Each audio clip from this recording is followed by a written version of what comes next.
Hello IGNOU aspirants. So this is my first video on BPCG 171 General Psychology. Okay, so today I will discuss Unit 1.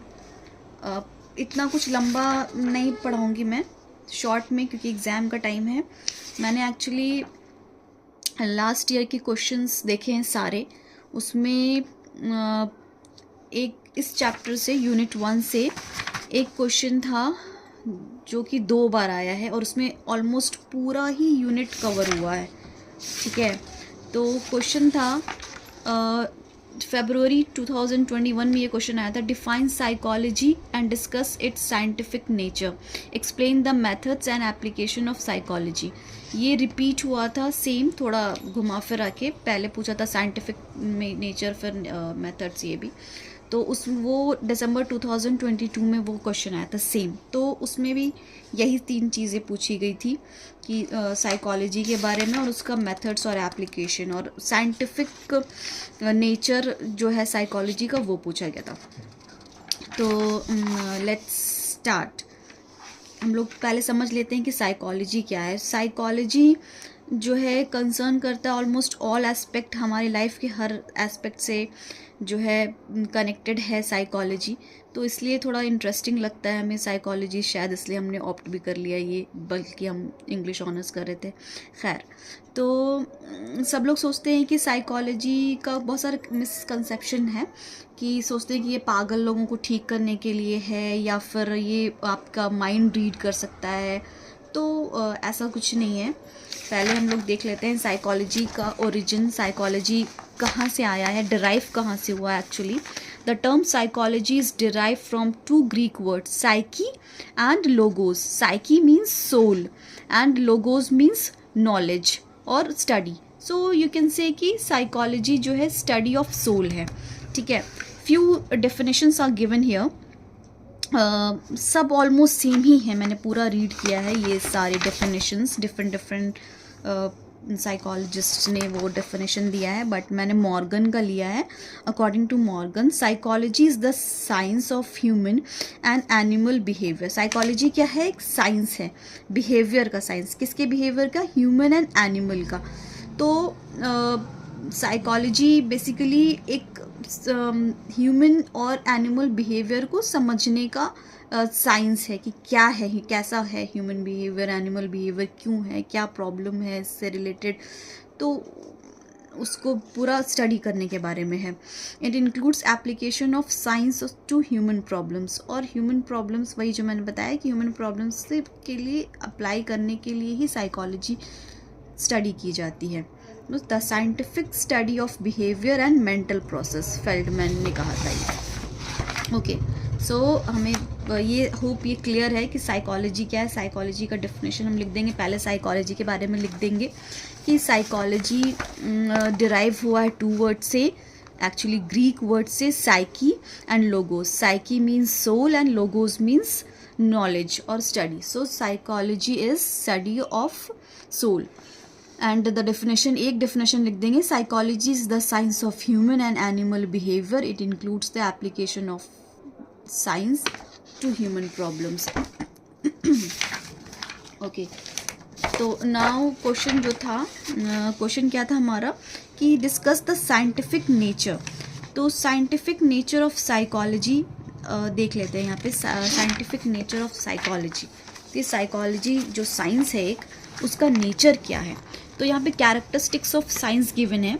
तो मतलब वही psychology एक science है, तो ये psychology का ही कैरेक्टरिस्टिक्स है, क्योंकि यहाँ पे गिवन है, लिखा है यहाँ पे, the above characteristics are common to all sciences including psychology. तो ये कैरेक्टरिस्टिक्स जो है ये सिर्फ साइकोलॉजी या सिर्फ साइंस का नहीं है, ये सब पे अप्लाई होगा. तो क्वेश्चन जो हमारा है कि उसका साइंटिफिक नेचर लिखना है, तो हम यहाँ पे 4 कैरेक्टरिस्टिक्स लिख देंगे. First is empirical observation. Empirical means क्या होता है कि जो एक्सपेरिमेंट के ऊपर बेस्ड होता है या प्रैक्टिकल एक्सपीरियंस के ऊपर बेस्ड होता है.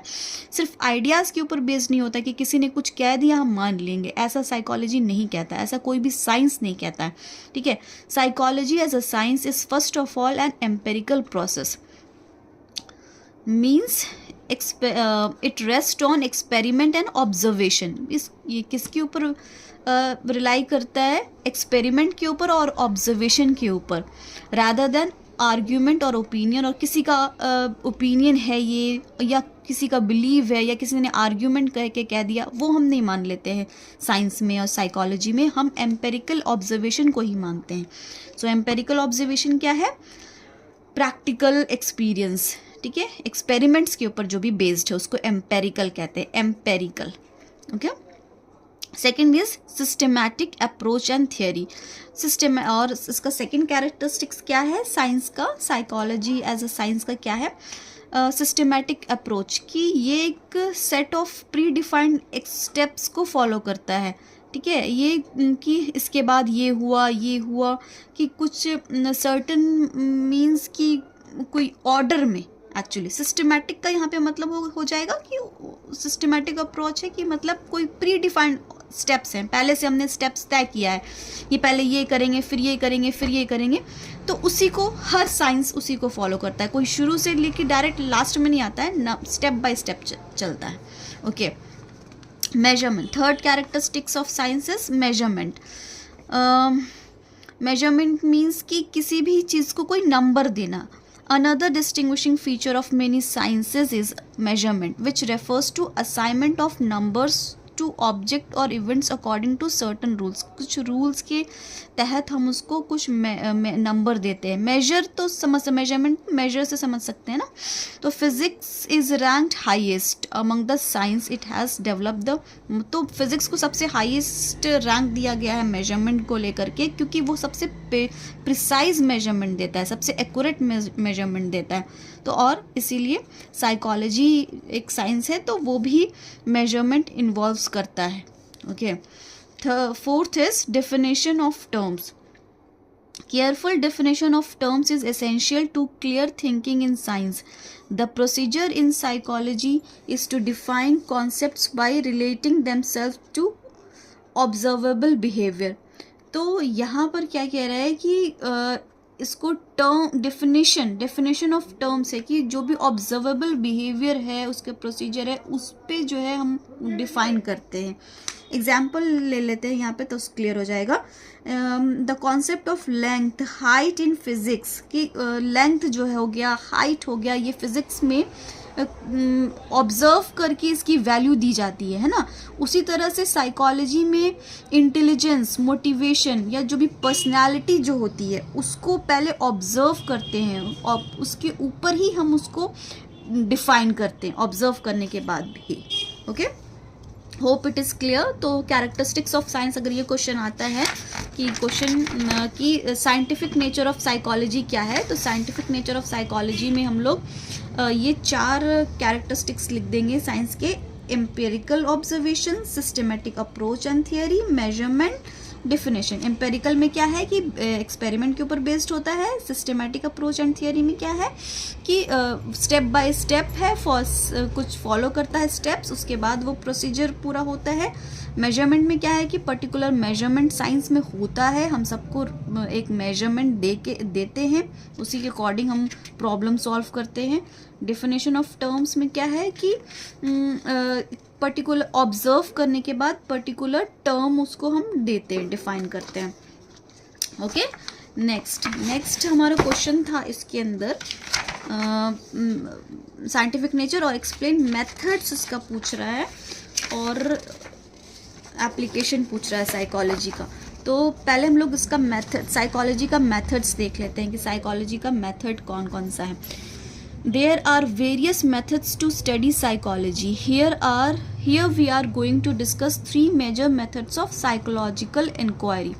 तो यहाँ पे बहुत सारे मेथड्स होते हैं साइकोलॉजी को स्टडी करने का, लेकिन यहाँ पर हम लोग 3 मेजर मेथड देखेंगे: experimental method, correlation method and observation method. Okay, बहुत आसानी से समझ में आ जाएगा। देखिए, एक्सपेरिमेंट से समझिए। एक्सपेरिमेंटल मेथड में आप समझते हैं कि एक्सपेरिमेंट का क्या होता है, गोल क्या होता है? इन्वेस्टिगेट करना, एक्सप्लोर करना फैक्ट्स को, कॉजेज, रीज़न क्या है, इसलिए हम एक्सपेरिमेंट करते हैं।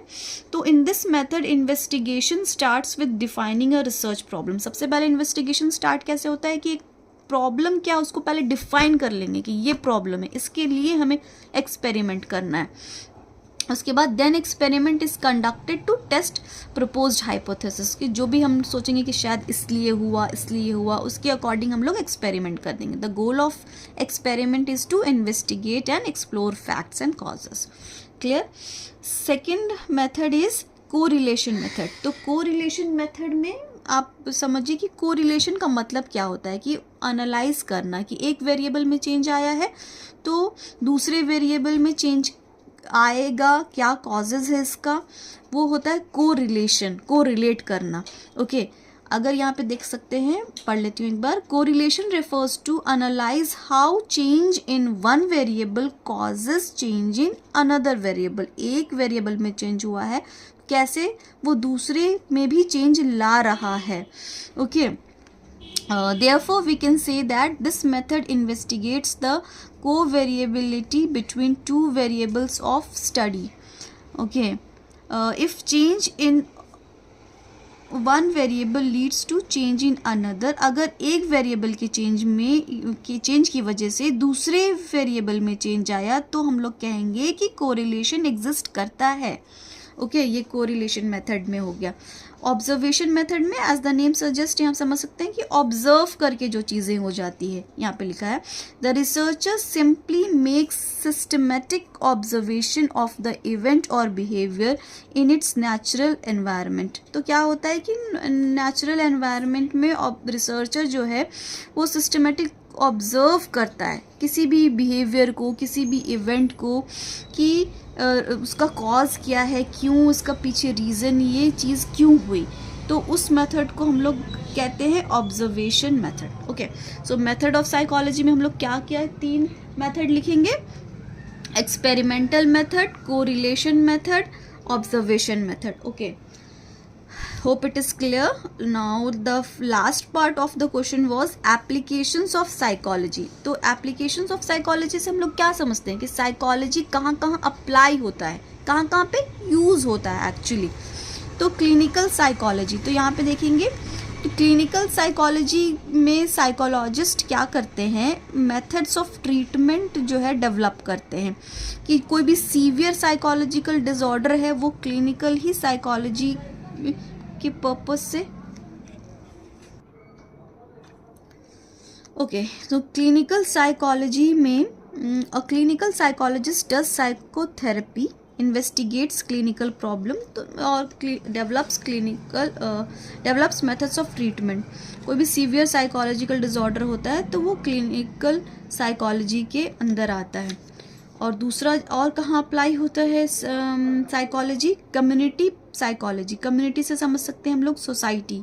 Okay, community psychologists apply psychological principle, ideas and point of view to help solve social problems. Okay, social problems and to help individuals in adapting to their work and living groups. Okay, third is counseling psychology. Counselling psychology, कहाँ कहाँ पे counselling चाहिए हमें, कहाँ कहाँ पे counselling चाहिए। Hope it is clear.